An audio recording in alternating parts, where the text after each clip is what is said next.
আসসালামু আলাইকুম। লক্ষ লক্ষ লোক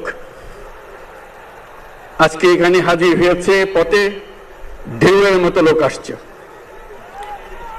সারা বাংলাদেশ জুড়ে কোটি কোটি মানুষ আজকে এই মুহূর্তের জন্য অপেক্ষা করছে।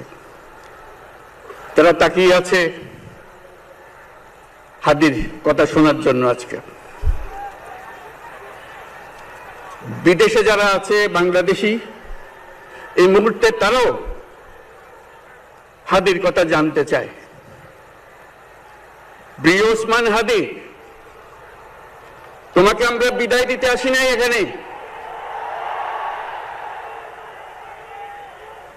তুমি আমাদের বুকের ভেতরে আছো এবং চিরদিন বাংলাদেশ যতদিন আছে তুমি সকল বাংলাদেশির বুকের মধ্যে থাকবে। এটা কেউ সরাতে পারবে না।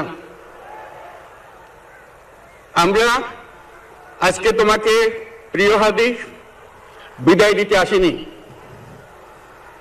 আমরা তোমার কাছে আমরা ওয়াদা করতে এসেছি। তুমি যা বলে গেছো সেটা যেন আমরা পূরণ করতে পারি, সেই ওয়াদা করার জন্য আমরা একত্র হয়েছি। সেই ওয়াদা শুধু আমরা নয়, পুরুষানুক্রমে বাংলাদেশের সব মানুষ পূরণ করবে। সেই ওয়াদা করার জন্যই আমরা তোমার কাছে আজকে এসেছি, সবাই মিলে যে যেখানে আছি। আমরা তোমার যে মানব প্রেম, তোমার যে ভঙ্গি, মানুষের সঙ্গে উঠা বসা, তোমার যে রাজনৈতিক দৃষ্টিভঙ্গি, সবাই প্রশংসা করছে। সেটা আমরা মনে প্রাণে গ্রহণ করছি, যে এটা যেন আমাদের মনে সবসময় জাগ্রত থাকে, আমরা সেটা অনুসরণ করতে পারি।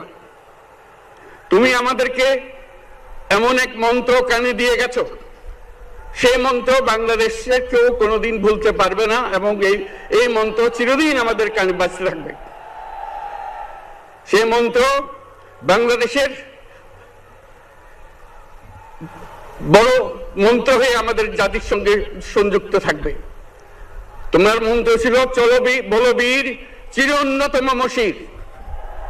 এই উন্নত মমশিরের যে মন্ত্র তুমি দিয়ে গেছো, সেটা বাংলাদেশি সন্তানের জন্মলগ্ন থেকে যতদিন সে বেঁচে থাকবে নিজের কাছে বলবে চল বলো বীর চির উন্নত মমশির। আমাদের শির কখনো নত হবে না। সেই মন্ত্র তুমি আমাদেরকে দিয়ে গেছো, আমাদের সব কাজে সেটা আমরা প্রমাণ করব। আমরা দুনিয়ার সামনে মাথা উঁচু করে চলবো, কারো কাছে মাথা নত করব না। সেই মন্ত্র তুমি আমাদেরকে দিয়ে গেছো, আমরা সেটা পূরণ করে যাব।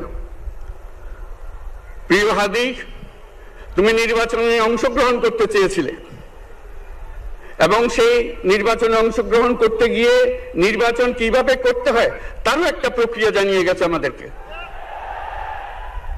সেই প্রক্রিয়া যেন আমরা সবাই মিলে গ্রহণ করি, যে কিভাবে প্রচারণা কার্য চালাতে হয়, কিভাবে মানুষের কাছে যেতে হয়, কিভাবে মানুষকে কষ্ট না দিয়ে তার বক্তব্য প্রকাশ করতে হয়, কিভাবে বিনীতভাবে মানুষের কাছে আসতে হয়, সবকিছু তুমি শিক্ষা দিয়ে গেছো। আমরা এই শিক্ষা গ্রহণ করলাম, আমরা এই শিক্ষা চালু করতে চাই। আমরা সবাই আমাদের জীবনে আমাদের রাজনীতিকে এই পর্যায়ে নিয়ে আসতে চাই, যাতে হাদি আমাদের জীবনে স্পষ্টভাবে জাগ্রত থাকে। হাদি, তুমি হারিয়ে যাবে না। তুমি কোনোদিন কেউ তোমাকে ভুলতে পারবে না। তুমি যুগ যুগ ধরে আমাদের সঙ্গে থাকবে, আমাদেরকে তোমার মন্ত্র পুনঃ মনে করিয়ে দেবে। আমরা তোমাকে মনে করিয়ে দেব চলো বীর উন্নত মমশির। আমরা সেই মন্ত্র নিয়ে আজকে সামনের পথে এগিয়ে যাব। তোমাকে আমাদের সবার পক্ষ থেকে তোমার সঙ্গে ওয়াদা করলাম, আজকে তোমাকে আল্লাহর হাতে আমানত রেখে গেলাম। আমরা সব সময় তোমার কথা স্মরণ রেখে জাতির অগ্রগতির পথে চলতে থাকব। ধন্যবাদ সবাইকে।